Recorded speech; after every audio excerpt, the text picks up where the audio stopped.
Okay. Hello sir, sa reclinement po, push nyo lang po siya dahil mechanical po siya.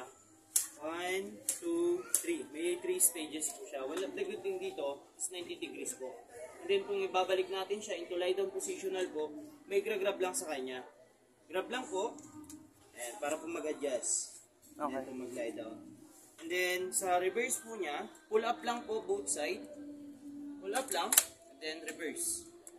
Okay. And then same lang po pag ibabalik natin siya sa dati.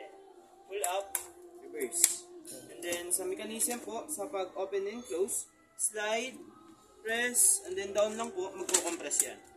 And then Okay. same lang po ng procedure sa pag-spread. Slide, press, up, open na po siya.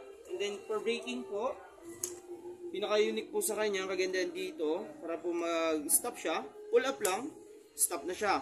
And then once po na i-release natin yung pinaka-lock niya, slide, up lang po, ito, press lang, press sa baba, and then press sa taas, sabay, para po mag-release yung lock. Okay.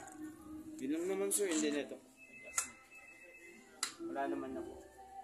So pag fold ko, pindutin ko lang yun, tapos hilahin ko yun nandun. Yes, yan. Ayun, ganyan lang pala. Lock na yan.